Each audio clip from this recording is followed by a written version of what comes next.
Muchas gracias. Tomamos ahora el reto de esta segunda parte. Espero que no estemos muy cansados, al menos los que ya habéis estado en la sesión anterior. Bueno, a Bebión lo que vamos a hacer en esta primera ponencia es hablar de esa visión.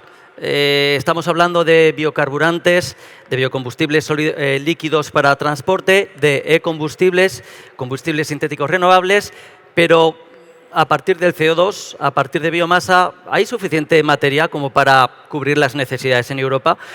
Después de eso ya vendrán el resto de ponencias técnicas, así que esta es un poco más de visión y menos técnica.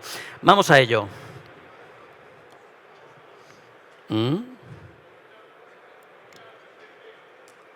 Ahora, muy bien.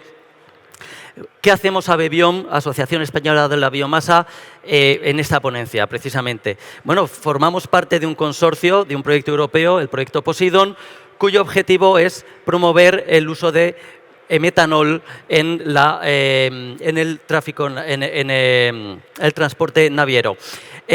A través del desarrollo de tecnología innovadora para la producción de metanol y plantas piloto, generando dos comunidades de práctica en Puerto de Valencia y Tesalónica y generando herramientas de promoción también y de aceptación social del metanol. Este proyecto llevamos ya unos 2 años y estamos a Bebión en él realizando pequeñas tareas, apoyo a lo que sería el diseño de la cadena de valor, también la participación en la comunidad de práctica del Puerto de Valencia y la evaluación de esa disponibilidad de CO2 biogénico, CO2 no fósil, CO2 que viene de la utilización de recursos biológicos renovables.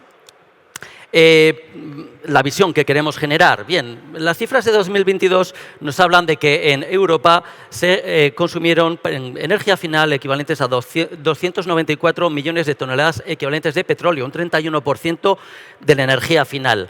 Si vemos la distribución, es evidente que lo que tenemos es aquí el transporte rodado de carretera, el 73% es el mayor consumo y lo que sería el transporte en aviación y marítimo cerca del 11-13%. Podemos descarbonizar todos estos consumos a través de fuentes biológicas o CO2 biogénico. Vale, hay que darle aquí con fuerza.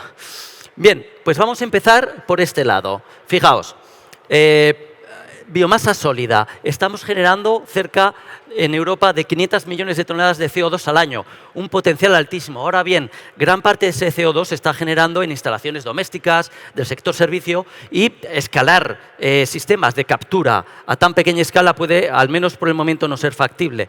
De manera que si nos centramos en el consumo, que sería industrial, cerca de 220 millones de toneladas al año en plantas de bioenergía, en plantas industriales que sí que podrían acoplar sistemas de captura, como algunas que vamos a ver luego ya lo están haciendo.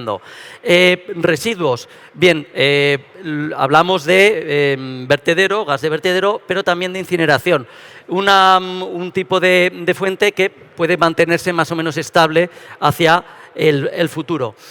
En bioetanol, 4,5 millones de toneladas de CO2 al año, con una altísima concentración de CO2, por ejemplo, más del 90%, frente, por ejemplo, a lo que sería la combustión. Cuando se hace combustión de biomasa, el porcentaje de CO2 en los gases es de 8 al 15%, que es mucho menor esa concentración, por ejemplo, que en bioetanol o en las plantas de biogás y biometano. Bioetanol, grandes plantas en las que también es implementable la captura de CO2.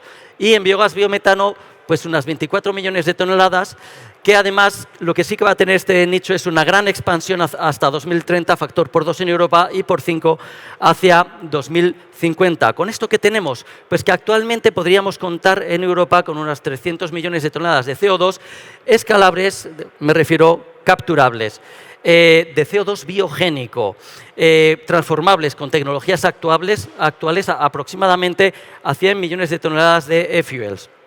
Bien, esto cubriría, respecto a la cifra anterior, cerca de un 28%. Pero si nos vamos a recursos biológicos, o sea, a biomasa, en este estudio, aquí hay una recopilación de estudios, porque cada estudio de cuánta biomasa hay en Europa se puede utilizar hacia 2050, ahí depende de cómo se enfoque el estudio, variaciones, pero se estima más o menos que alcanzable en el largo plazo sostenible entre 1.400 y 1.300 millones de toneladas de materia seca, que transformado en biocombustibles podría dar unos 230 millones de toneladas equivalentes de petróleo, la biomasa que actualmente no está movilizada, ese potencial disponible. Cubriría un 78%. Entonces, lo que estamos diciendo es que, al menos considerando la Caja de Europa como un sistema, el CO2 biogénico actualmente, más las fuentes alcanzables, podrían descarbonizar el sistema de transporte completo. Pues, decimos, es una buena noticia, pero recordemos, industria química, productos biobasados, industria, bioenergía, descarbonización, sector doméstico, servicios. Entonces, lo que tenemos que ver es que hay capacidad. Esto nos da una dimensión de que merece la pena trabajar en estos ámbitos porque hay mucho recorrido, pero cuidado, no estamos diciendo que vayamos a descarbonizar todo el transporte en Europa a través de fuentes biogénicas o de carbón biogénico. Si nos bajamos un poco a la escala de España, tenemos una fotografía bastante parecida a un consumo de 32 millones de toneladas equivalentes de petróleo para transporte final doméstico. Aquí no entra la bunkerización para transporte internacional, sea de aviación o marítimo, y del cual el 87% es transporte rodado. Si quisiéramos descarbonizar esto en España únicamente con nuestras disponibilidades, pues tendríamos las fuentes de CO2 a partir de biogás, biometano, bioetanol, residuos, biomasa sólida. Volvemos a tener la biomasa sólida como la fuente principal actual de CO2 biogénico, de la cual, de esos 23 millones, dado que el 55% están en el formato industrial, estimamos que unos 13 millones serían actualmente posibles para hacer capturas de CO2. Todos estos son datos provisionales del proyecto Poseidón, porque de hecho estamos iniciando ahora mismo. Lo único que hemos hecho es esta gran fotografía. Cuando sumamos todo esto, pues nos da que podemos tener cerca de 14 millones de toneladas de CO2 al año para España, capaz de cubrir esos 8,5 megateps, un 26% de la energía del transporte en España.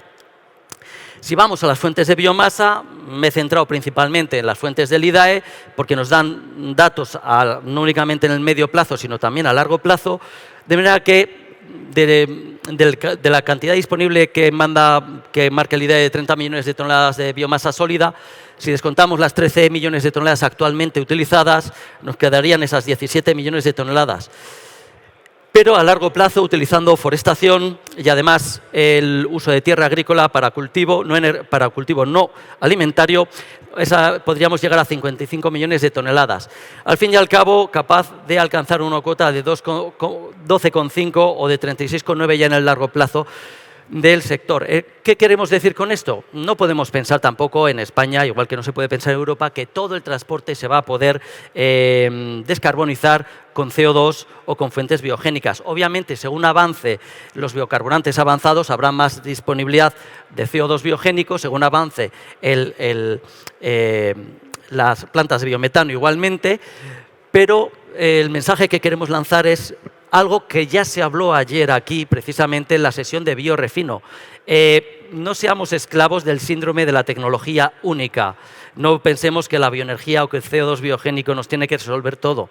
Hay que contar en el mix con la electrificación, hay que contar con el hidrógeno, hay que contar con los biocombustibles y con los combustibles sintéticos renovables. Este quizás sea el mensaje principal que podemos mandar actualmente desde este primer análisis. Seguiremos evolucionando este trabajo desde el proyecto Poseidón y Abebión, haciendo un poquito más desescalado por regiones, intentando darle un poquito más de lógica geográfica. Bueno, esto es todo. Muchas gracias por la atención.